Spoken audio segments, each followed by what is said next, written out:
Bien, capítulo 1, elasticidad. Lo que vamos a ver a partir de este capítulo va a ser la deformación que sufren todos los cuerpos compuestos de diferentes tipos de materiales, ya sea en diferentes estados, líquido, sólido o gaseoso. La deformación que pueden experimentar su cuerpo debido o su forma debido a la acción de cualquier magnitud de fuerza.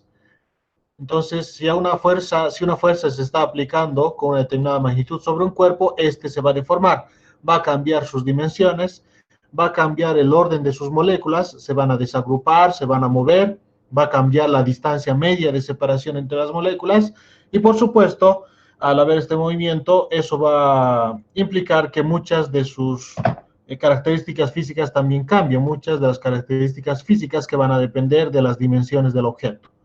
¿Okay? Por más mínima que sea la fuerza, implica un cambio en la dimensión del objeto, por lo tanto, un segundito, por lo tanto una deformación. Ya cualquier objeto, cualquier fuerza, por más pequeña que sea, es lo suficiente como para mover una molécula de su posición o un átomo.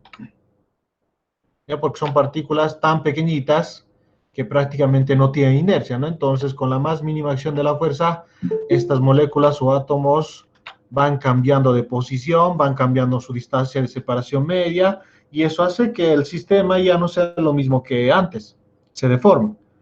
Bien, entonces veremos los distintos tipos de deformación que vamos a ver en este curso de elasticidad, ¿no? Esa característica que tienen todos los materiales, sin excepción de deformarse, es una característica muy importante que ayuda a que muchos fenómenos también se manifiesten. Fenómenos como la elasticidad, la propagación de ondas sonoras, la resistencia a colisiones, el que sean elásticos, todos los materiales. Eso también implica que también sean un poco de resistencia a las colisiones o a los golpes. Si los materiales no tuvieran esta elasticidad, serían bastante frágiles, ¿no? Entonces, eso es una propiedad muy importante de los materiales. Bien, veremos el primer tipo de deformación que vamos a trabajar en este curso. Empezaremos de lo más sencillito, que es la deformación longitudinal. Entonces, por simetría y por simplicidad, vamos a considerar este cilindro de diámetro uniforme. El área transversal es uniforme, es el mismo en todo el cilindro. Tiene una longitud L y un área transversal A. Ya esa es la forma del cilindro. Por la simetría, por la forma de alta simetría que tiene, en este caso un cilindro, entonces va a ser más fácil su análisis. Bien, deformación longitudinal es cuando vamos a aplicar una fuerza deformadora externa al cuerpo y este va a sufrir cambios en sus dimensiones. El cambio de dimensión que va a sufrir va a ser paralela a la fuerza que se está aplicando. Por eso, deformación longitudinal. Por eso, deformación longitudinal. Cuando la deformación es paralela a la fuerza aplicada, se dice que la deformación es del tipo longitudinal. En este caso es lo que tenemos esto, ¿no?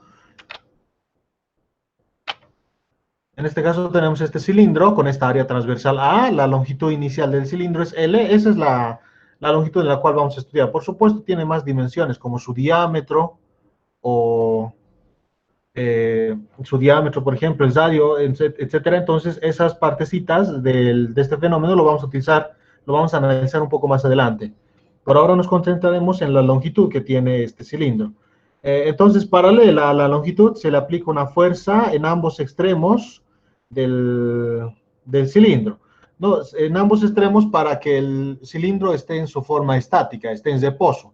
Porque si solo aplicamos una fuerza en un extremo, por la segunda ley de Newton, la fuerza es igual a masa por aceleración, por lo tanto el cilindro va a acelerarse en la dirección de la fuerza. Entonces, para analizarlo en su forma en reposo, en su misma posición, aplicamos ambas fuerzas en ambos extremos del bloque, de las caras transversales. En este tipo de deformación también es claro mencionar que el área transversal es perpendicular a la fuerza aplicada, donde esta fuerza es la fuerza externa. ¿Ya? Es una fuerza externa que se está aplicando a este material para deformarlo. Y el área transversal es perpendicular a la fuerza, están formando 90 grados. Eso hay que tomar en cuenta cuando estamos estudiando un caso de deformación longitudinal. Bien, ¿qué es lo que sucede? Entonces, debido a esta acción de la fuerza, la separación interna de las moléculas, la separación media entre las moléculas del material, se separan, se hace un poquito más grandes. Entonces se van separando, por lo tanto, el material se deforma, se estira, incrementa su longitud debido a la acción de esta fuerza. No, eso es lo único que está pasando en el material. No hay ningún otro tipo de movimiento, no hay un movimiento traslacional ni rotacional, ¿no? Para que sea más sencillo el análisis, entonces empezamos de esa forma. Entonces aplicamos esta fuerza externa F aplicado a ambos extremos del material y este material se hace más largo. Su longitud se incrementa hasta una longitud final L sub F. Esta es la longitud final, ¿no? Entonces el incremento en su longitud es delta dL. Delta dL. Delta dL es simplemente la longitud final menos la longitud inicial, ¿no? Lo que ha incrementado su longitud. Entonces, en elasticidad, a la deformación o deformación longitudinal lo vamos a conocer como delta dL. Delta dL va a ser la deformación. Entonces, cuando tengamos un problema de esta naturaleza, del tipo de deformación longitudinal, y nos piden calcular la deformación o deformación longitudinal, lo que nos están pidiendo es delta dL, que se lo puede hacer referencia también como incremento en la longitud, aumento de tamaño, etcétera, ¿no? De todas esas formas se lo puede hacer referencia a delta dL. En el caso más común, es que se va a hacer referencia a deformación simplemente. Entonces, esto va a ser para nosotros la deformación, delta D. No, su fórmula es sencillita. Si a toda esta longitud final L sub F del cilindro de abajo le quitamos esta longitud inicial del cilindro de arriba, la diferencia es delta D, ¿no? Longitud final menos longitud inicial. Esa es la deformación. Por supuesto, podemos plantear una relación para entender cómo está relacionada esta deformación con estas otras cantidades físicas, como la fuerza, el área transversal, la longitud inicial del sistema, ¿no? Bien, esa primera relación se lo ha encontrado en esta forma, ¿no? Delta dL proporcional a la fuerza. Y esto es obvio, ¿no? Todos estos son proporcionalidades lógicas, ¿no? La deformación, delta dL, va a ser más grande cuando la fuerza deformadora externa también sea más grande, ¿no? Mientras más grande sea la fuerza deformadora, nosotros estiramos este cilindro con más fuerza, por supuesto también vamos a conseguir mayor estiramiento, es decir, mayor deformación. Es directamente proporcional. Mientras más grande es la fuerza, más grande también es la deformación.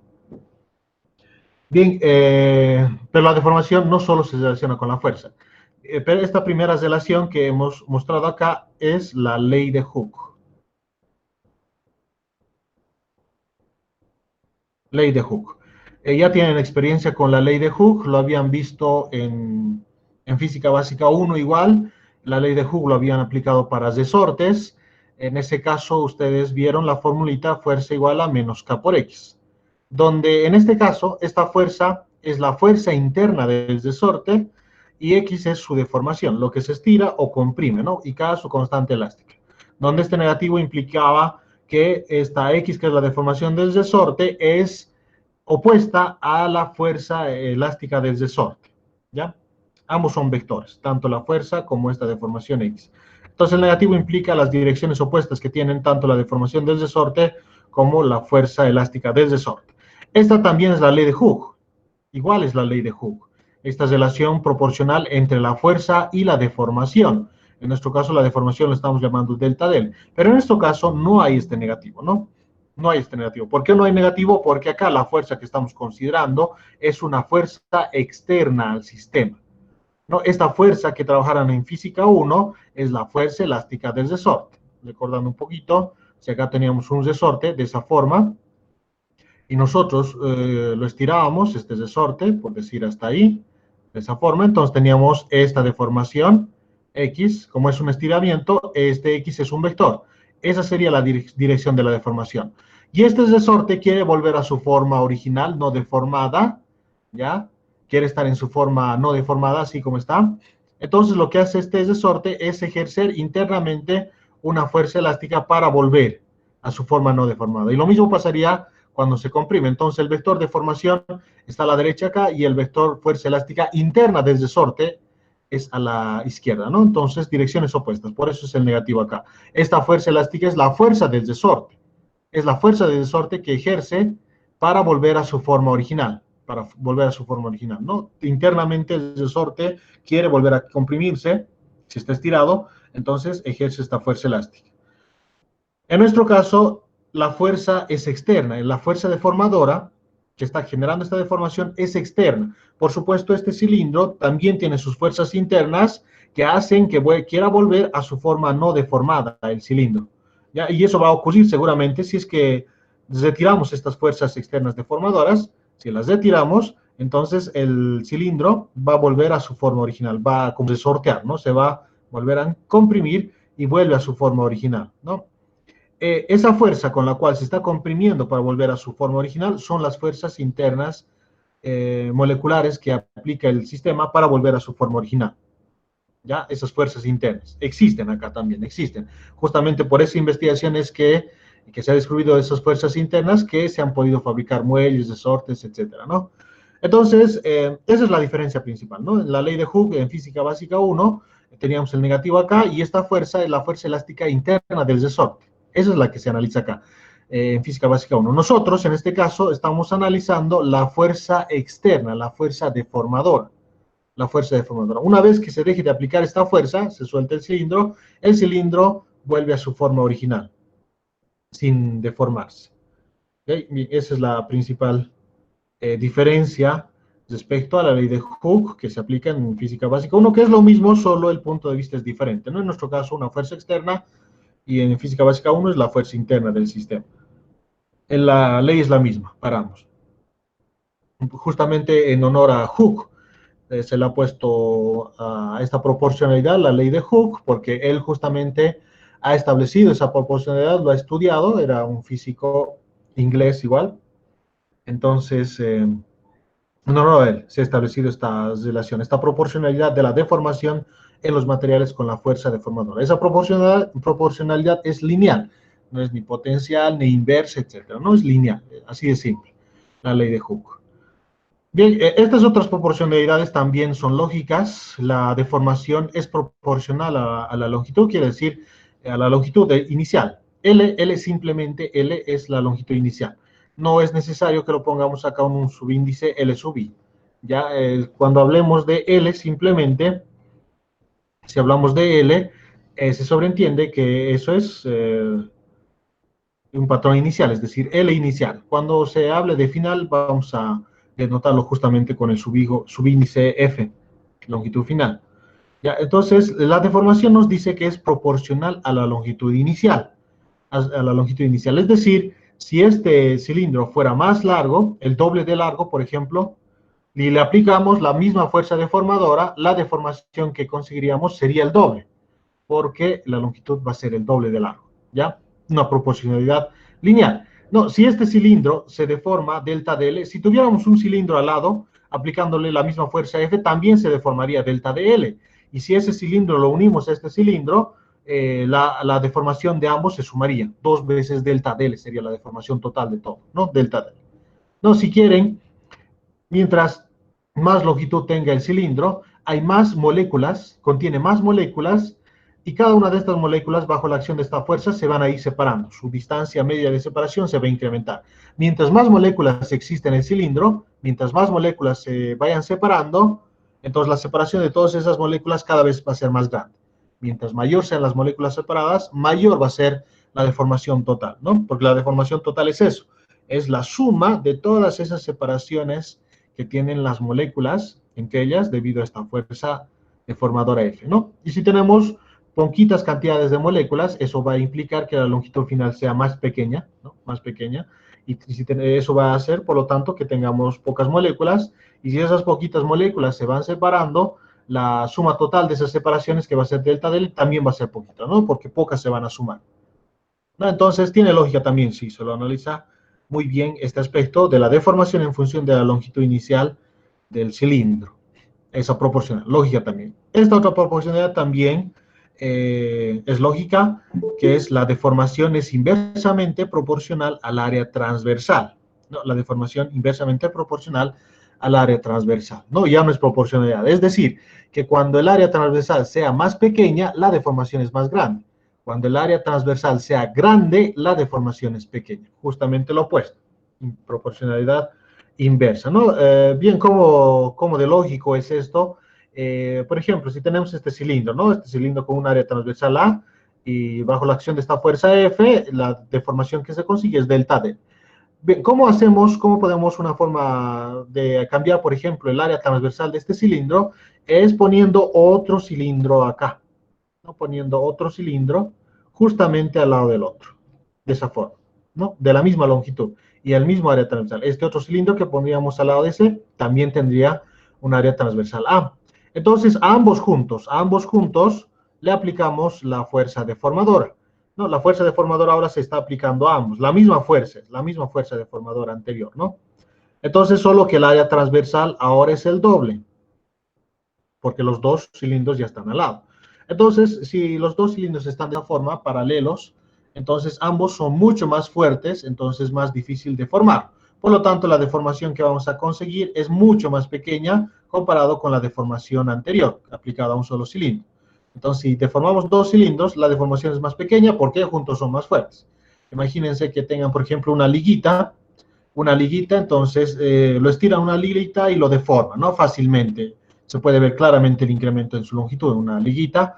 Ahora, si juntan dos liguitas, ya son más fuertes y deformarlos, estirarlos con su fuerza, es mucho más difícil. Ya no se puede conseguir ese mismo estiramiento. Si se aumentan más liguitas paralelas, entonces es mucho más difícil deformarlos, estirarlos, ¿no? Lo que significa, al hacer eso, al ir poniendo más ligas una al lado de la otra, lo que están haciendo es aumentar su grosor. Y con eso directamente lo que se hace es aumentar esa área transversal bajo la cual se aplica la fuerza. Entonces, por lo tanto, con la misma acción de la fuerza, se vuelve más fuerte el sistema y la deformación es menor, ¿no? Entonces, si el área se incrementa, la deformación es más pequeña. Si el área se hace más pequeñita, si tuviéramos un cilindro mucho más delgadito o una liguita más delgadita, la deformación sería más grande, ¿no? Más fácil de estirar sería. Entonces, es también lógico, ¿no? Es también lógico esta proporcionalidad inversa que tiene la deformación con el área transversal. Bien, juntando estas proporcionalidades, estas tres, la ley de Hooke, la proporcionalidad con la longitud inicial y la inversa proporcionalidad con el área transversal, se tiene esta ecuación de acá, juntando, ¿no? La deformación, delta DL es nuestra deformación, es proporcional a la fuerza, es proporcional a la longitud inicial, es inversamente proporcional al área transversal, ¿ya?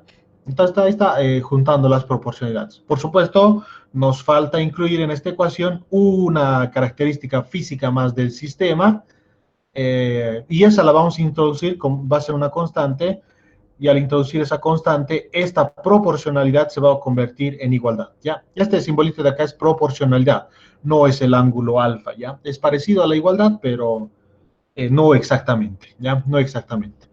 Entonces es proporcionalidad. Bien, introduciendo esa constante de igualdad, constante de proporcionalidad, es que vamos a conocer cuál es su característica física también. Ya, una cosa que debemos tomar en cuenta acá, en estas ecuaciones, es que estas cantidades físicas como el área transversal, la longitud inicial, son condiciones iniciales del sistema, antes de la deformación.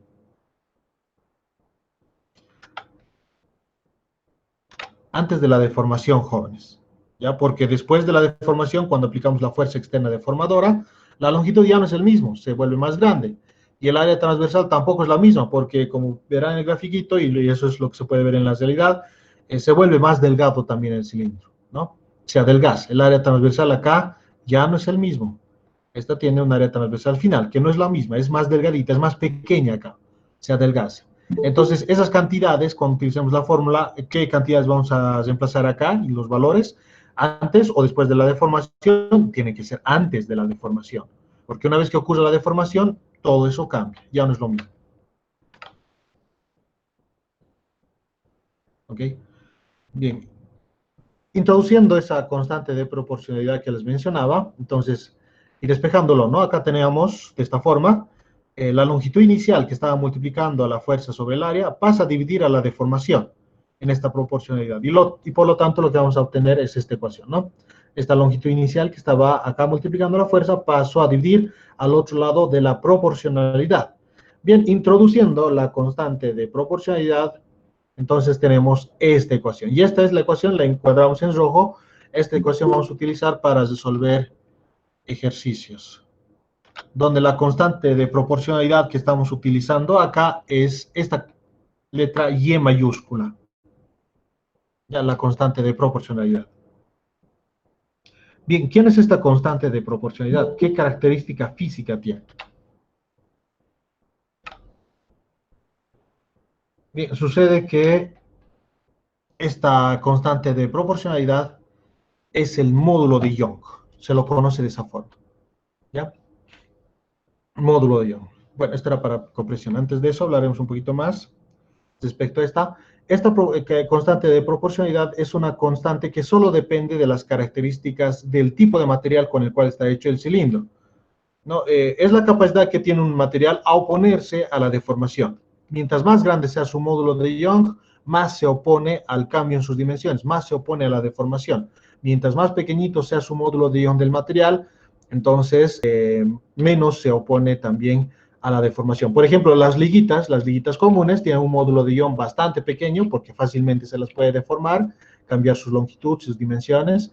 En cambio, materiales como los metales, el aluminio, oro, cobre, tienen un módulo de Young bien elevado por 10 a la 10, con 10 ceros de magnitud. Entonces, es grande porque bajo la acción de la fuerza, las deformaciones son bien pequeñitas. Se opone de gran manera a la deformación. No, acá mismo, en esta misma ecuación dice eso. Por ejemplo, si despejamos el módulo de Young, despejando la deformación, delta dl despejando, entonces acá tendríamos fuerza sobre área. La longitud inicial que está dividiendo pasa a multiplicar a la fuerza y el módulo de Young, que este Y que tenemos acá, pasa a dividir al otro lado de la ecuación, ¿no? Entonces podemos ver que la deformación es inversamente proporcional al módulo de Young. Es inversamente proporcional al módulo de Young, ¿no? Cuando el módulo de Young es grande, la deformación es pequeña. Cuando el módulo de Young es pequeño, la deformación es grande. Entonces, justamente lo opuesto, ¿no? Cuando el módulo de Young es grande, la deformación pequeña, módulo de Young pequeño, deformación grande, ¿no? Entonces, si su módulo de Young es grande y como consecuencia se obtienen deformaciones pequeñas, entonces el material se opone a la deformación, porque se va a obtener deformaciones pequeñas. Cuando el módulo de Young es pequeño, se obtiene deformaciones grandes. Entonces, el material sufre grandes deformaciones cuando tiene módulo de Young pequeño, entonces significa que tiene poca resistencia a la deformación en el material, ¿no? A través de la ecuación se puede deducir todo eso, ¿no? Estas ecuaciones hablan, todas las ecuaciones hablan. Es como un lenguaje diferente, solo que con pocas palabras se dice mucho en las ecuaciones y hay que entenderlo así, ¿no? Entonces, ese es el módulo de Young, la capacidad que tiene un material a oponerse al cambio en sus dimensiones, a oponerse a la deformación. Bien, pero ¿qué pasa en compresión? Es justamente lo que vamos a ver acá. Para la compresión, ¿no? Tenemos el mismo sistemita, el mismo cilindro, la misma área transversal, la misma longitud, la misma fuerza deformadora, pero en este caso, la fuerza deformadora están en direcciones opuestas, ¿no? Es decir, con la intención de reducir esta longitud que tiene el cilindro, ¿no? En el anterior diagrama también las fuerzas tenían direcciones opuestas entre sí, solo que la intención era incrementar la longitud acá, ¿no? Será fuerzas deformadoras por tensión. En este caso lo que tenemos son fuerzas deformadoras por compresión. Entonces, ¿qué es lo que se consigue al aplicar una fuerza de esta naturaleza en este cilindro? Lo que se consigue es que se comprima más y la longitud final sea más pequeña que la longitud inicial. A consecuencia de eso, el área transversal se hace más grueso, se hace más grande, ¿no? De esta forma. Esta sería la área transversal, por supuesto, mayor que la anterior. Este detallito también lo vamos a estudiar más adelante. Ya nuestro objeto de estudio importante es el cambio en la longitud. El cambio en el área transversal lo vamos a ver un poquito más adelante. Bien, entonces se produce de esta forma. Las mismas proporcionalidades se cumplen, la deformación va a ser proporcional a la fuerza, mientras más grande sea la fuerza compresora, mayor va a ser la deformación, ¿no? La compresión que va a haber en el sistema. Mientras más sea la longitud, también va a ser mayor la compresión, porque más moléculas se van a ir reduciendo su distancia media de separación, y mientras mayor sea el área transversal, también más pequeña va a ser la deformación. Entonces, todas esas proporcionalidades que habíamos mencionado antes también se cumplen en este caso. ¿Cuál es la diferencia? Que la deformación es negativo, es menor a cero. ¿Por qué? Como ya lo habíamos visto, la deformación es la longitud final menos la longitud inicial. Y sucede que en este caso la longitud final es más pequeña que la longitud inicial. La longitud final más pequeña que la longitud inicial, lo que va a terminar como consecuencia que esta zesta termine siendo negativo. Esta zesta va a terminar siendo negativo, ¿no? Entonces la deformación es menor a cero. En el anterior caso de deformación longitudinal por tensión, la longitud final era mayor a la longitud inicial y en esta zesta terminaba siendo positiva, ¿no? En el anterior caso. Entonces, corrigiendo ese negativo que tiene la deformación longitudinal y para que siga siendo una igualdad, porque la fuerza sobre el área siempre la vamos a trabajar de forma positiva, ya a pesar de que la fuerza puede ser negativo porque es un vector, tiene dirección. Entonces, nosotros vamos a hacer todo ese análisis y lo único que nos van a interesar en para reemplazar en esta ecuación es la magnitud de la fuerza y la magnitud del área transversal. Y al ser magnitudes, estos siempre van a ser positivos. Entonces, para que esta igualdad se cumpla, porque delta de L va a ser negativo para este caso de compresión, entonces se le añade este negativo acá en la ecuación.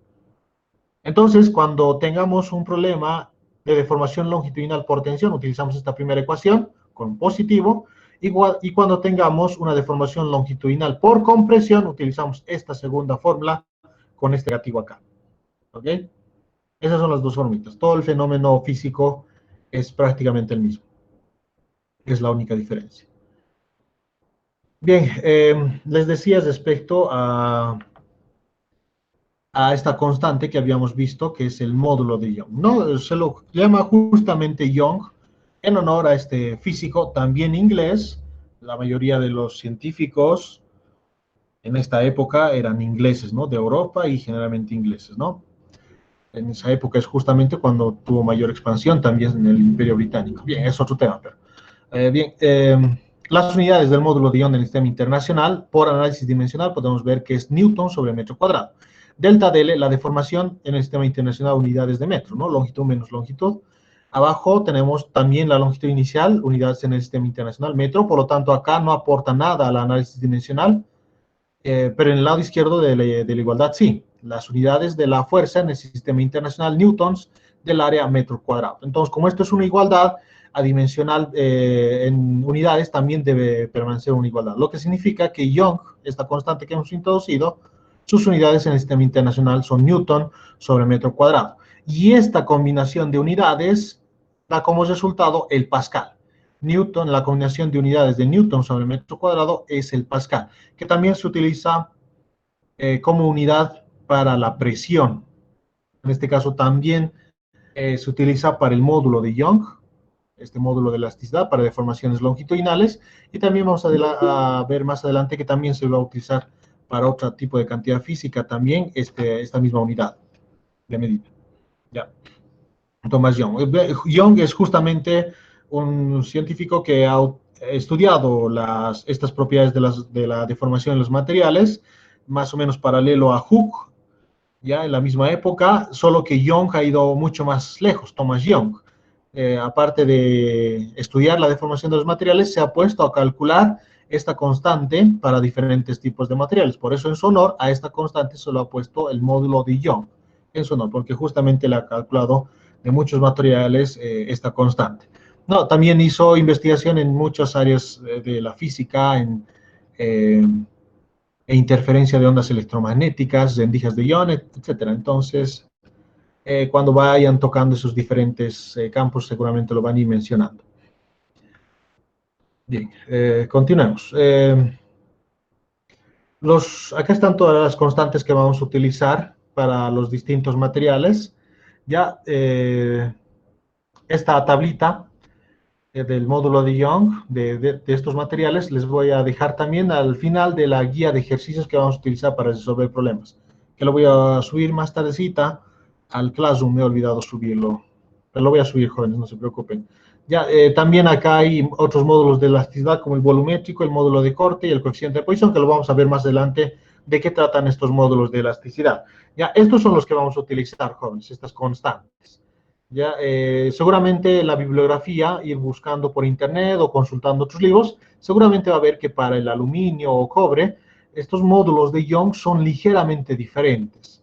Bien, eso es normal, jóvenes, eso ocurre, porque por ejemplo, de aluminio, no hay un solo tipo de aluminio en todo el mundo, ¿no? Hay aluminios con diferentes isótopos y diferentes purezas también, ¿no? Están con algunas impurezas, entonces, si en el material tiene un diferente isótopo o está mezclado con otros materiales, ahí, por supuesto, su módulo de elasticidad también va a ser diferente, ¿no? Entonces, en un laboratorio pueden trabajar con un tipo de aluminio y determinar su constante de Young, y en otro laboratorio, por ejemplo, acá en Cochabamba, se puede trabajar con un aluminio, pero diferente tipo de aluminio, ya sea en su isótopo o en su pureza, y al final va a salir un valor también diferente del módulo de Young.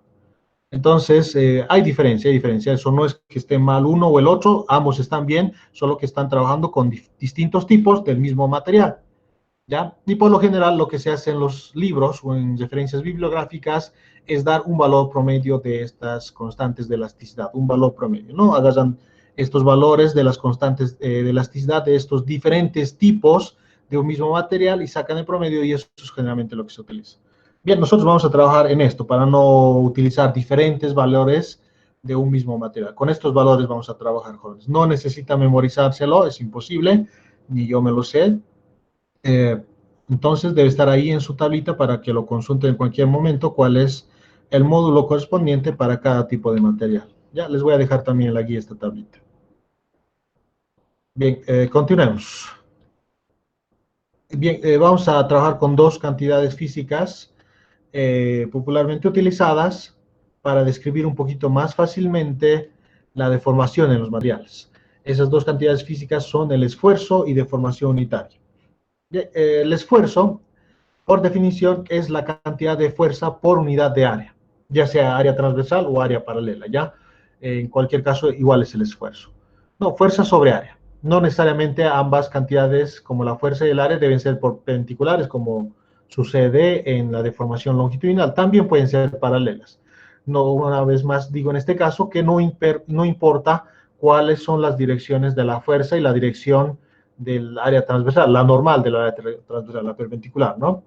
Solo nos interesa la magnitud de ambos, la magnitud de ambos, ¿no? Entonces no importa al final si son para el esfuerzo, para este caso, no importa si son perpendiculares o paralelos. El esfuerzo es cantidad de fuerza por unidad de área, ya por definición. En este caso el esfuerzo lo he anotado de esta forma, porque en diferentes libros utilizan diferentes símbolos para referirse al esfuerzo, ¿no? Utilizan diferentes letras griegas. Entonces, para no tener problemas o contradicciones en ese aspecto, entonces de esta forma lo voy a anotar el esfuerzo, ya para que se entienda un poco más. Bien, sus unidades en el sistema internacional, pascales, ¿no? Para el esfuerzo, esta otra nueva cantidad física que estamos viendo, sus unidades también el pascal, porque es la combinación de Newton sobre metro cuadrado. En función del esfuerzo es lo que se hace referencia para la deformación de los materiales. Ya no se hace tanta referencia a la fuerza, sino al esfuerzo que se le está sometiendo a un material que está siendo deformado. Y también se lo hace en función de esta otra cantidad física, que es la deformación unitaria. Ya, de esta forma lo vamos a notar también la deformación unitaria, que es la deformación por unidad de longitud. Un poco ya claro estaba su nombre, ¿no? La deformación por unidad de longitud, delta L sobre L. Esa es la deformación unitaria. Sus unidades en el sistema internacional adimensional, sin unidades, ¿no? Porque como el numerador tiene metros y el denominador también, se simplifican y no tiene unidades. Entonces, en función de estas dos cantidades físicas, es que se hace el estudio de deformación en los objetos, ¿no? El esfuerzo en función de su deformación unitaria. Bien, sucede que esos cambios en las dimensiones y esas deformaciones que va teniendo el objeto no es infinito, es decir, no se va a deformar de forma infinita el material. En algún momento se va a romper, se va a fracturar, no se puede estirar hasta el infinito, ¿no? Bien, acá vamos a ver el diagrama de esa deformación que va sufriendo el objeto.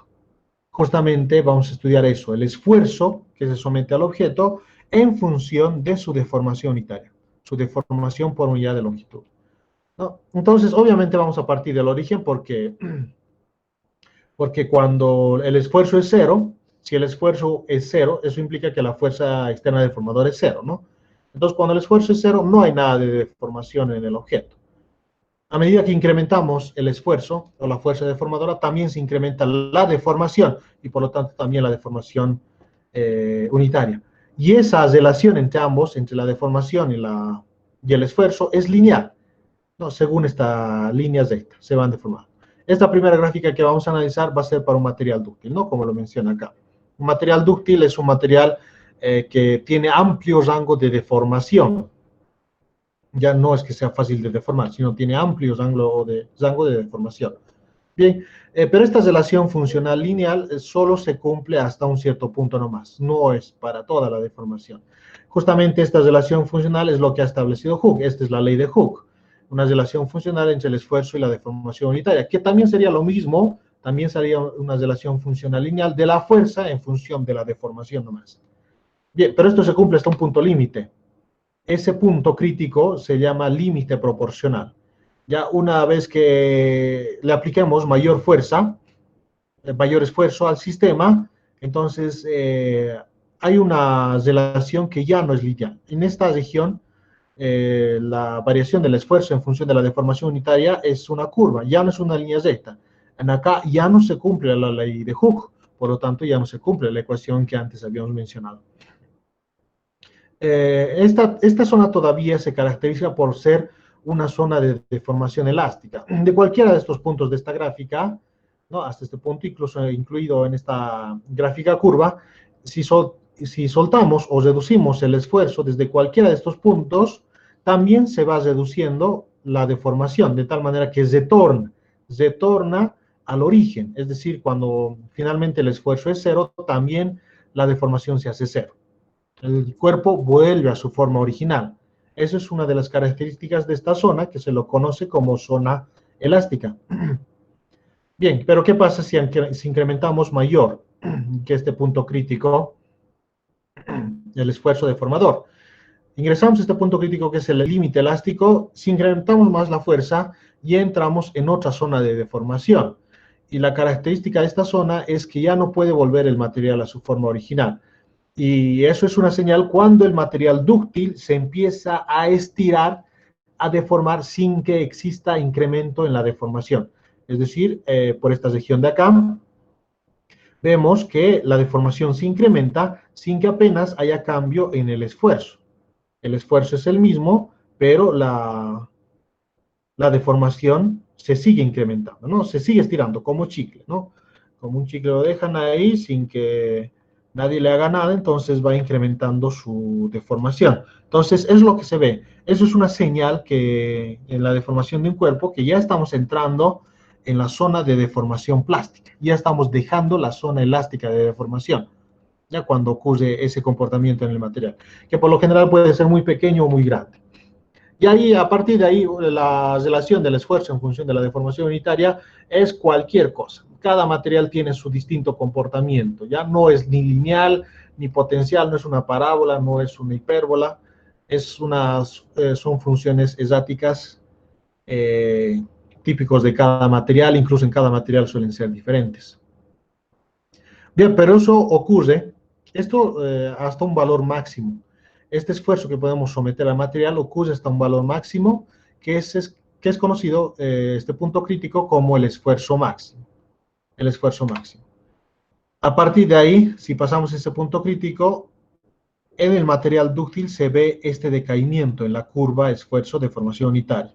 Eso de forma física, ¿cómo se ve? Por ejemplo, cuando al cilindro le estamos aplicando una fuerza F y incrementamos tanto la fuerza y por consecuencia el esfuerzo, que llegamos a este punto crítico del esfuerzo máximo, entonces se empieza a manifestar como un cuello en el material. El material empieza a manifestar una debilidad en su punto más frágil, en su punto más débil. Empieza a manifestar una debilidad y se empieza a formar como un cuello, una sección donde se adelgaza más que el resto, ¿no?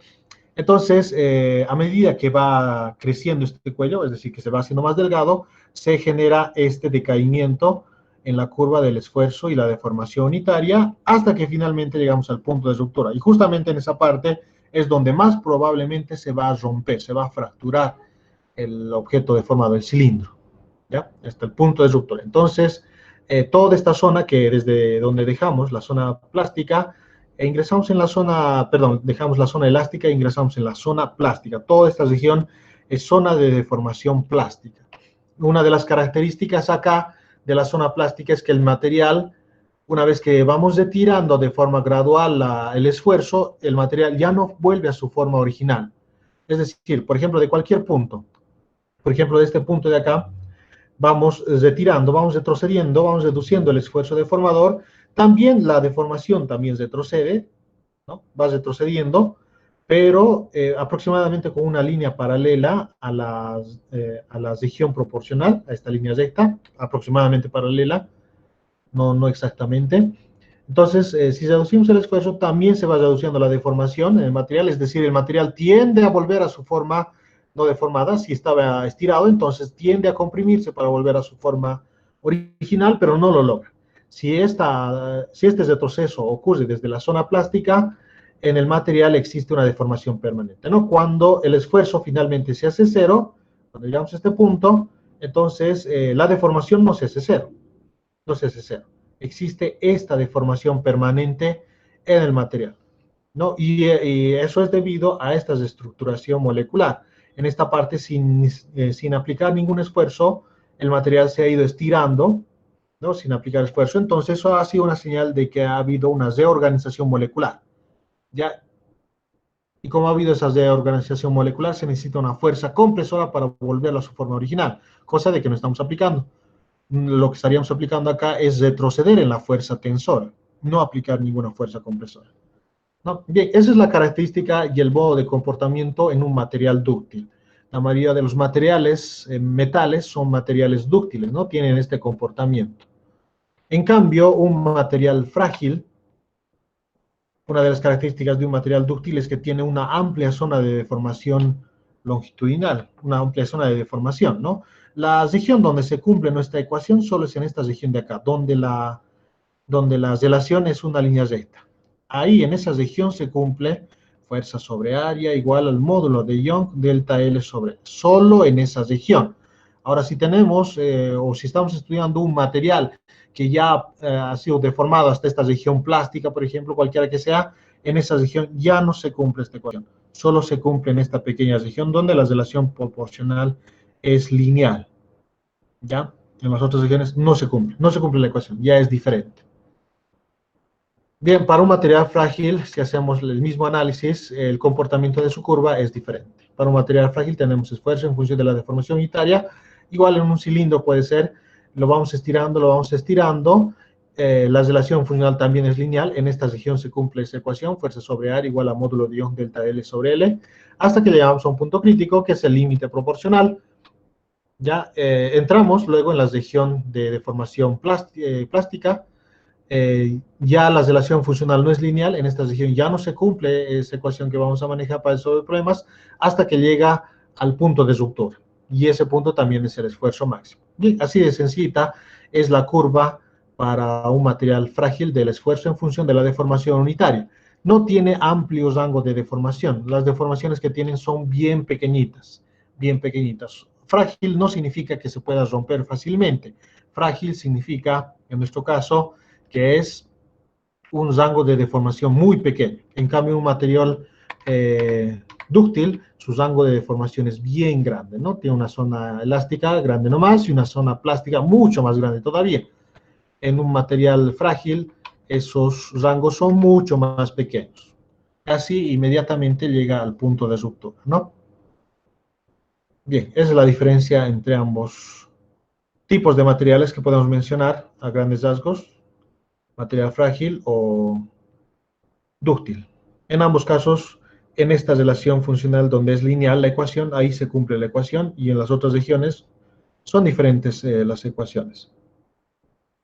Por ejemplo, como acá lo menciona, en un material frágil no se ve esa forma, ese fenómeno que se forma un cuello en la región más débil del material. No se ve en la gráfica ese descenso en la curva, como lo hemos visto acá en material dúctil. Acá hay un descenso de la curva. Esto implica directamente la formación de un cuello en un material dúctil. en un material frágil carece de esa curva, de ese descenso de la curva, de esfuerzo y deformación unitaria, y no se forma el cuello, por lo tanto directamente se rompe, sin necesidad de que se forme un cuello, ¿no? Imagínense, por ejemplo, acá sometiendo a un cilindro de vidrio, por ejemplo, a un esfuerzo de tensión, en un vidrio no vamos a ver formar este cuello, directamente se va a romper, ¿no? Sin que se genere este adelgazamiento. Bien, el otro tipo de deformación que vamos a analizar también es la deformación de corte. Una deformación de corte se caracteriza por tener la fuerza deformadora externa paralela al área transversal. En este caso, nuestra área transversal es toda esta cara superior de este cubito que estamos considerando acá, también por alta simetría, un bloque rectangular. Entonces, la fuerza, el vector fuerza aplicado a la deformación de este sistema es paralela al área transversal.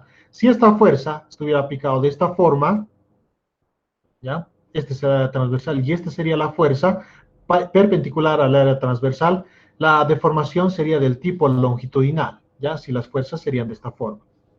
Sería deformación longitudinal, porque la fuerza es perpendicular al área transversal. En este caso, la fuerza es paralela.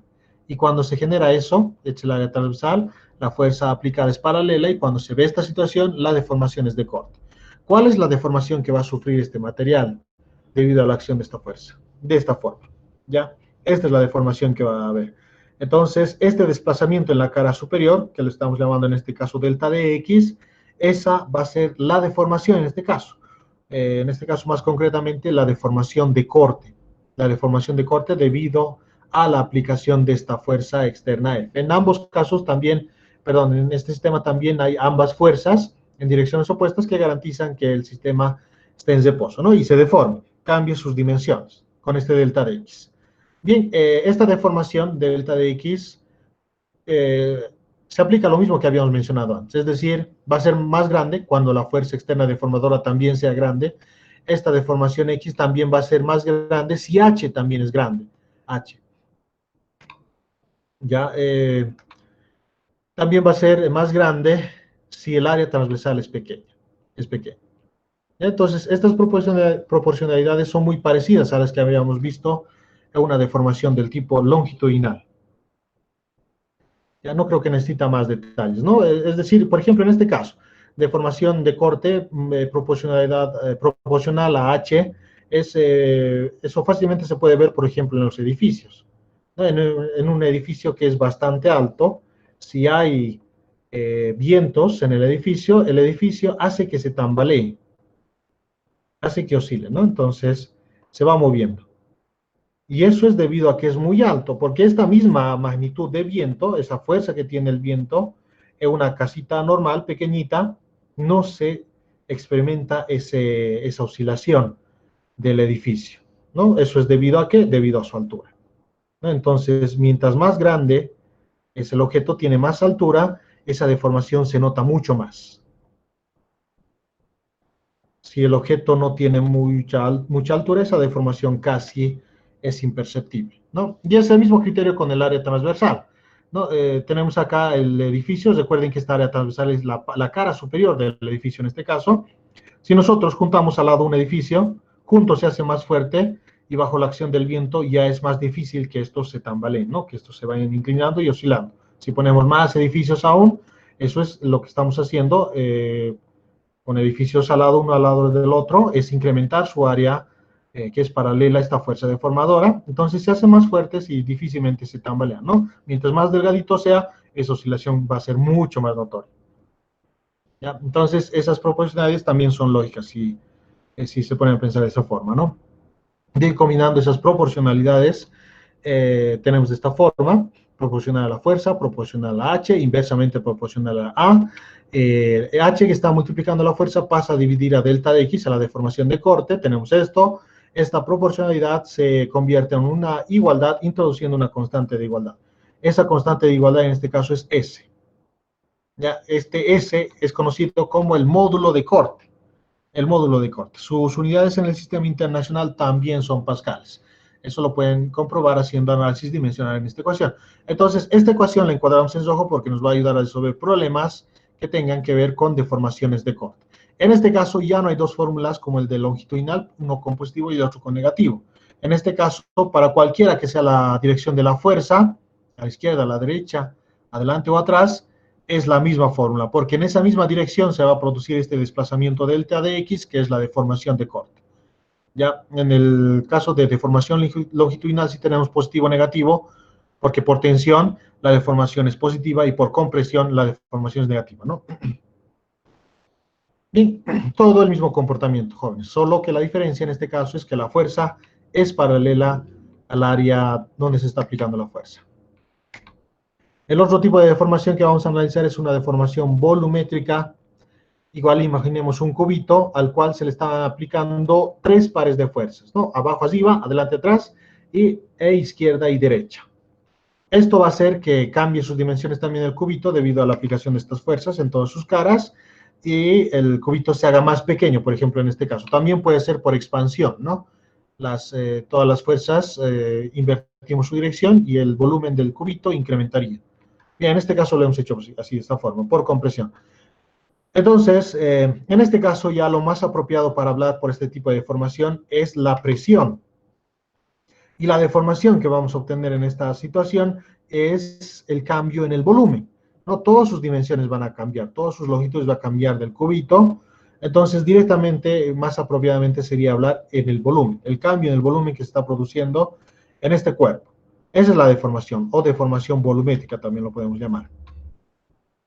Bien, el esfuerzo habíamos definido que es fuerza sobre área. Esa misma definición tiene la presión, que es justamente lo que está ocurriendo acá, ¿no? Un incremento de la fuerza en cada una de las áreas transversales de este objeto significa un incremento en la presión. Entonces, en vez de fuerza sobre área, vamos a trabajar o vamos a mencionar la presión manométrica. En este caso, obviamente se tiene que tratar de un delta de P, no solo P. P simplemente sería presión absoluta, sino delta de P, presión manométrica, porque un cambio en el volumen del objeto va a ser posible si hay un cambio en la presión, porque en este momento inicial el objeto está sometido ya a una fuerza, que podría ser la presión atmosférica, ¿no? Una fuerza debido a la presión atmosférica. Entonces ya está sometido a una fuerza, por lo tanto tiene esta forma. Para que se produzca este cambio en su forma, debe haber un cambio en la presión, un incremento o descenso de la presión. Entonces, lo más lógico hablar en esta situación es de presión manométrica, ¿no? Delta de P, un cambio en la presión. La deformación volumétrica, como en los anteriores casos, va a ser proporcional al volumen, ¿no? A las dimensiones iniciales del sistema. Esto es como si fuera proporcional a la longitud inicial en deformación longitudinal o proporcional a H en la deformación de corte, ¿no? En este caso, proporcional a B, la deformación volumétrica. Y esta deformación volumétrica va a ser también proporcional a delta de P, al incremento de la presión. Mientras más grande sea el incremento de la presión, más va a comprimir el objeto y su volumen va a ser más pequeño, por lo tanto, ¿no? Acá lo interesante es que hay este negativo. Este negativo, ¿qué implica este negativo? Este negativo implica que el cambio en la presión, cuando sea de incremento, el cambio del volumen va a ser de decremento. Es decir, cuando la presión se incremente, el volumen se va a reducir. Y cuando la presión se reduzca, el volumen se va a incrementar. Eso es lo que implica, ¿no? El negativo. No, porque este delta de P es presión final menos presión inicial. Y este delta de B es volumen final menos volumen inicial. De esta forma, ¿no? Entonces, cuando haya un incremento de presión, eso va a significar que la presión final es mayor que la presión inicial. Entonces, esto es positivo. Pero si hay un incremento de presión, el volumen se va a reducir del cuerpo, lo que va a significar que su volumen final sea pequeño, sea más pequeño al volumen inicial. Por lo tanto, esto va a terminar siendo negativo. Para que esto sea proporcional, por eso está este negativo acá, ¿no? Negativo. Y lo mismo en el caso contrario. Si la presión final se reduce, entonces la presión final es menor que la presión inicial, por lo tanto es negativo, con este negativo positivo. Si la presión se reduce, el volumen final se incrementa. El volumen se incrementa del cuerpo. El volumen final mayor al volumen inicial, positivo, por lo tanto, ¿no? Y no hay contradicción. Es por eso justamente el negativo. Bien, combinando ambas proporcionalidades tenemos de esta forma la deformación volumétrica proporcional al volumen y al negativo del cambio en la presión. el volumen inicial pasa a dividir a la deformación volumétrica, introducimos la constante de igualdad y tenemos esta ecuación. Esta ecuación vamos a aplicar cuando se traten o estemos analizando deformaciones volumétricas, donde este P que hemos introducido como constante de proporcionalidad es el módulo volumétrico. Sus unidades también en el sistema internacional, pascales, ¿no? Entonces son esos diferentes tipos de deformación que vamos a trabajar. Bien, mencionaremos también el otro detallito que había mencionado antes respecto al área transversal para una deformación longitudinal, el cual es relacionada con el coeficiente de Poisson. Sigma, su P lo vamos a llamar al coeficiente de Poisson. Habíamos visto que un cilindro, si le aplicamos esta fuerza deformadora paralela al área transversal, ¿no? Tiene una longitud L inicial y tiene un diámetro inicial D. Si aplicamos esto, su longitud se hace más grande. Hay incremento en la longitud delta de L, pero también hay un decremento en su diámetro o en su área transversal. Su diámetro se hace más pequeño, delta de D, ¿no? Entonces, ¿cómo está relacionado esta deformación transversal con la deformación longitudinal? Con el coeficiente de Poisson. Entonces, para un mismo material se ha hecho ese análisis. Se ha medido la deformación unitaria longitudinal y se ha medido también la deformación unitaria transversal, y resulta que el cociente entre ambos siempre da el mismo número, no importa cuál sea la magnitud de la fuerza deformadora. Si la magnitud de la fuerza deformadora es pequeña, miden ambas deformaciones unitarias, lo dividen, el número era el mismo que cuando la fuerza era grande también, siempre y cuando estemos dentro de la región de deformación, dentro de la zona elástica, ¿no? Bien, esa ecuación es de esta forma, ¿no? La deformación unitaria transversal, ¿no? El cambio en el diámetro dividido entre el diámetro dividido entre la deformación unitaria longitudinal siempre da el mismo número. No importa para cuál magnitud de fuerza se esté trabajando. Si la fuerza deformadora es pequeña, se hace esta operación, salía el mismo número. Si la magnitud de la fuerza era grande, se hace esta operación con esas nuevas deformaciones, también seguía saliendo el mismo número, ¿no? Y ese número es el coeficiente de Poisson. Este negativo, ¿qué implica? Lo mismo que antes habíamos hablado. Las direcciones opuestas que tienen la deformación transversal con la deformación longitudinal. Por ejemplo, en este caso, tenemos la deformación transversal delta de D, que cuando es por tensión, delta de D es negativo, porque diámetro final menos diámetro inicial es esto, ¿no? De la deformación unitaria transversal. Perdón, deformación transversal, delta de D, deformación en el diámetro. Como hay esta reducción, el diámetro final es más pequeña que el diámetro inicial. Por lo tanto, esta cantidad se hace negativa, ¿no? Si el diámetro final es más pequeña que el diámetro inicial, esta resta es negativa. Pero la delta de L, la deformación longitudinal, es positiva, porque la longitud final es mayor que la longitud inicial, ¿no? Todo esto es la longitud final. Y es positivo. Entonces, debido a que tienen esas direcciones opuestas, es que es el negativo. Lo mismo sucedería para compresión. En compresión ya hemos visto que delta de L es negativo. En compresión, delta de L sería negativo, ¿no? Porque la longitud final va a ser menor a la longitud inicial, pero en compresión esto se va a volver más grueso, el área transversal se va a incrementar, el diámetro va a crecer. El diámetro va a crecer, ¿no? Va a crecer, el diámetro final va a ser más grande que el diámetro inicial, por lo tanto, el cambio en el diámetro, la deformación transversal va a ser mayor, va a ser positiva, mayor que cero. No, para compresión. Y para tensión, acá lo anotaremos, si es que no ha quedado claro eso. Para tensión, como la longitud final es mayor que la longitud inicial, la deformación longitudinal es positiva. Pero en tensión se hace más delgado, el diámetro final es más pequeño que el diámetro inicial, y por lo tanto la deformación transversal es negativa, ¿no? Cuando uno es positivo, el otro es negativo. Cuando otro es positivo, el otro es negativo, ¿no? Entonces siempre ocurre lo contrario. Justamente por eso es que hay este negativo acá. Si uno es negativo, con este negativo se compensa, cualquiera de ambos. ¿Ok? Muy bien, despejando un poco para que se entienda mejor, entonces la deformación unitaria transversal es igual al negativo del coeficiente de Poisson por la deformación unitaria longitudinal, ¿no? Este de acá, que estaba dividiendo, deformación unitaria longitudinal, pasó a multiplicar al coeficiente de Poisson. Y este coeficiente de Poisson es siempre menor a 1, porque es imposible que en un material su deformación unitaria transversal sea mayor que la deformación unitaria longitudinal. Es decir, cuando estiramos un material o una liguita, no tiene sentido que el cambio en su diámetro sea más grande que el cambio en su longitud que vamos a tener. Ya, generalmente en deformaciones longitudinales siempre es mayor la deformación longitudinal que la deformación transversal. Y eso se puede verificar con el coeficiente de Poisson. Este siempre es menor que 1, siempre es 0 puntual. ¿Ya? Bien, entonces como cambia todo en este tipo de deformaciones longitudinales, cambia su longitud, cambia el diámetro, a consecuencia de eso cambia su área transversal. Entonces, ¿será que el objeto, este cilindro, cambia de volumen? Es lo que vamos a analizar, ¿no? Cambia todo. Entonces, en una deformación por tensión, por ejemplo, tenemos acá esta forma. Antes el diámetro, perdón, el cilindro, su forma era de esta forma, con la línea punteada negra. Luego de deformarse, adquiere esta forma. Adquiere esta forma. Se hace más delgado y más largo. Por lo tanto, su volumen habrá cambiado, será el mismo volumen. ¿Qué pasa? Entonces, eso analizaremos, ¿no? Entonces, el cambio del volumen. El volumen es volumen final menos volumen inicial. ¿Cuál sería el volumen final? Es un cilindro, entonces el volumen de un cilindro. El volumen inicial sería pi cuartos, diámetro inicial al cuadrado por su longitud inicial. El volumen final del cilindro sería pi cuartos, diámetro final al cuadrado por longitud final. ¿No? Reemplazando eso acá, en estas ecuaciones tendríamos de esta forma. Cabe recalcar también que el diámetro, perdón, el cambio en el diámetro o el cambio en la deformación transversal es diámetro final menos diámetro inicial. Lo mismo para la deformación longitudinal. Y de acá despejamos los diámetros finales para poder reemplazar en estas ecuaciones de los volúmenes.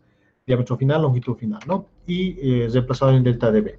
Entonces, delta de B finalmente tendría a ser esto. Todo esto representaría el volumen inicial, si no queda muy claro, perdón, el volumen final, y todo esto de acá representa el volumen inicial. El volumen final pi cuartos, diámetro al final, diámetro final al cuadrado, que sería todo esto, D más delta de D, y longitud final, por la longitud final, que sería L, longitud inicial, más delta D. Y este es el volumen inicial. Bien, hacemos un poco de operaciones, factorizamos pi cuartos de la ecuación. También factorizamos de este paréntesis el diámetro y de este paréntesis L. Eso lo vamos a hacer para conseguir justamente las deformaciones unitarias. Si factorizamos D, acá queda 1, y como estamos factorizando D, delta de D sobre D tendría que quedar acá. Y lo mismo en L, ¿no? Factorizamos L, de acá nos queda 1, de delta D le quitamos L, entonces un L en el denominador. Quedaría de esta forma.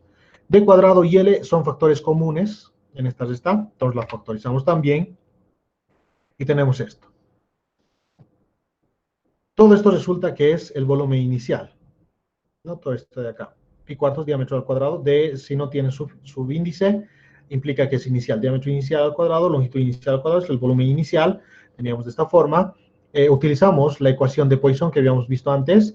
Tenemos la deformación unitaria transversal, delta de D sobre D. Eso es igual al negativo del coeficiente de Poisson por la deformación unitaria longitudinal.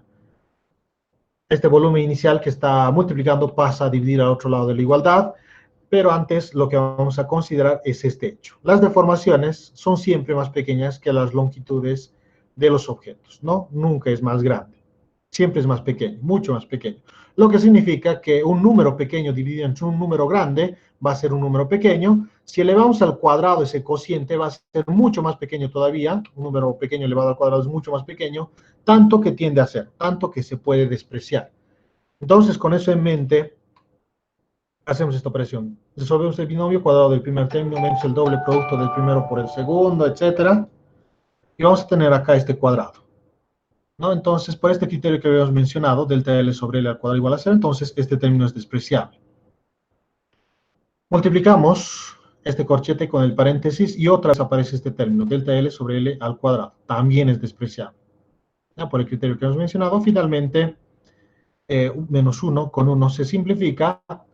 Esto ya fue, delta L sobre L factorizamos y tenemos esta ecuación.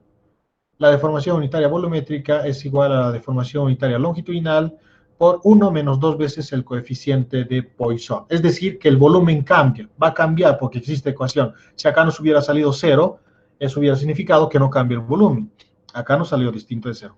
¿Cuál es la condición en la cual el volumen no cambia? Cuando esto salga 0. ¿Y cuándo va a salir 0? Cuando el coeficiente de Poisson, por ejemplo, sea un medio. Si fuera un medio por 2, 1. 1 menos 1, 0. Y todo esto se hace 0, ¿no?